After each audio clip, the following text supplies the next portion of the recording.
Secara fisik, sulit dibedakan antara penganut Islam dengan Syiah.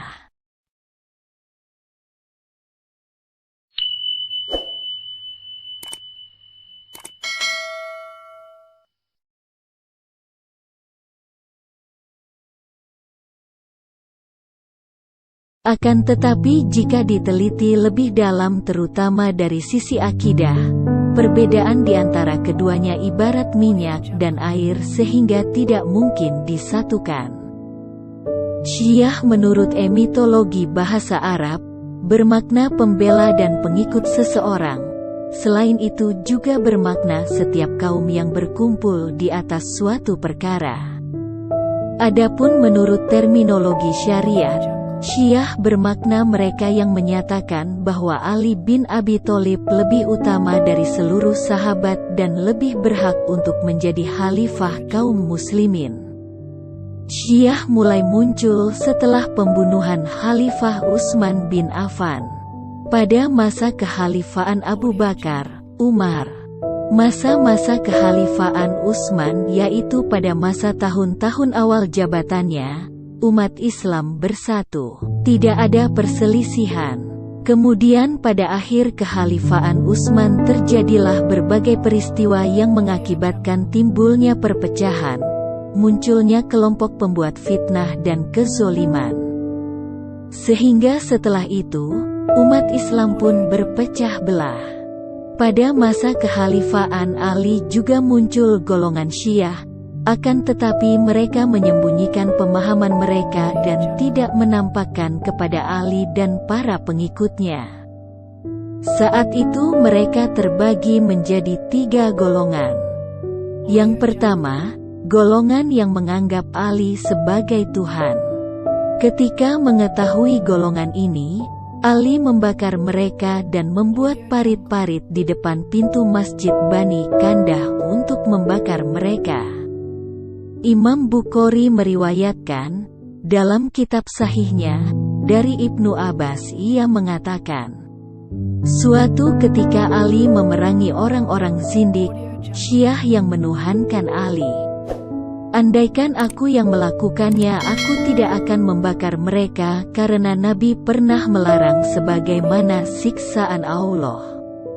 Akan tetapi aku pasti akan memenggal batang leher mereka, karena Nabi bersabda yang artinya, barang siapa yang mengganti agamanya atau murtad maka bunuhlah ia. Golongan yang kedua yaitu Sabah atau pencela. Ali mendengar tentang Abu Saudah atau Abdullah bin Sabah, bahwa ia pernah mencela Abu Bakar dan Umar bin Khattab, maka Ali mencarinya untuk membunuhnya, akan tetapi ia melarikan diri. Golongan yang ketiga adalah Mufadilah, yaitu mereka yang mengutamakan Ali atas Abu Bakar dan Umar. Padahal telah diriwayatkan oleh Rasulullah bahwa beliau bersabda, sebaik-baik umat ini setelah nabinya adalah Abu Bakar dan Umar bin Khattab. Riwayat semacam ini juga dibawakan oleh Imam Bukhari dalam kitab sahihnya, dari Muhammad bin Hanafiyah bahwa ia bertanya kepada ayahnya, siapakah manusia terbaik setelah Rasulullah? Ia menjawab, Abu Bakar. Kemudian siapa? Dijawabnya Umar. Dalam sejarah Syiah, mereka terpecah menjadi 5 golongan yang utama yaitu Kaisaniyah, Imamiyah, Rafidah, Zaidiyah, Gulat dan Ismailiyah. Dari kelima golongan tersebut, lahir sekian banyak cabang-cabang lainnya. Dan dari 5 golongan tersebut yang paling penting untuk diangkat adalah golongan Imamiyah atau Rafidah, yang sejak dahulu hingga saat ini senantiasa berjuang keras untuk menghancurkan Islam dan kaum muslimin. Dengan berbagai cara kelompok ini terus berusaha menyebarkan berbagai macam kesesatannya. Terlebih, setelah berdirinya negara Syiah, Iran yang menggulingkan rezim Syah Reza Pahlavi. Rafidah menurut bahasa Arab bermakna meninggalkan. Sedangkan dalam terminologi syariat, bermakna mereka yang menolak kepemimpinan Abu Bakar dan Umar, berlepas dari keduanya, mencela lagi menghina sahabat Nabi. Abdullah bin Ahmad bin Hanbal berkata, "Aku telah bertanya kepada ayahku, siapa Rafidah itu?" Maka beliau menjawab, "Mereka adalah orang-orang yang mencela Abu Bakar dan Umar." Sebutan Rafidah ini erat kaitannya dengan Zaid bin Ali bin Husain bin Ali bin Abi Tholib dan memberontak Hisham bin Abdul Malik bin Marwan di tahun 121 Hijriah. Syaikh Abul Hasan al-Asy'ari berkata, tatkala Zaid bin Ali muncul di Kufah, di tengah-tengah para pengikut yang membayatnya, ia mendengar dari sebagian mereka mencela Abu Bakar dan Umar. Ia pun mengingkari hingga mereka meninggalkannya.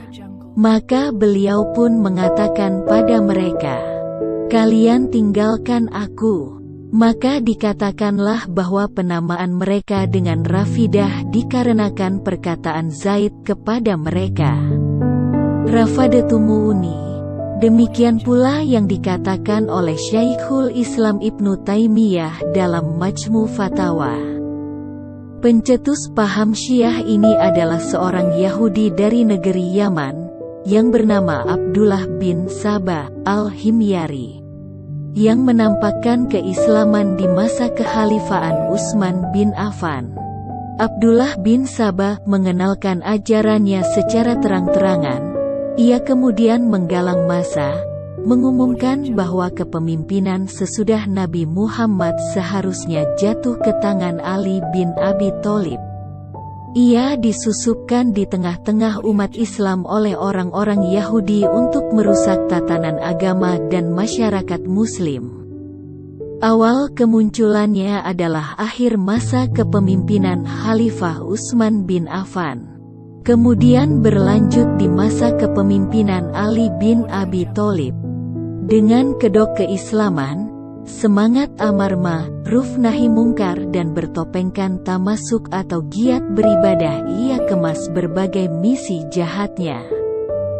Tak hanya akidah sesat yang ia tebarkan di tengah-tengah umat, gerakan provokasi massa pun dilakukannya untuk menggulingkan Khalifah Utsman bin Affan.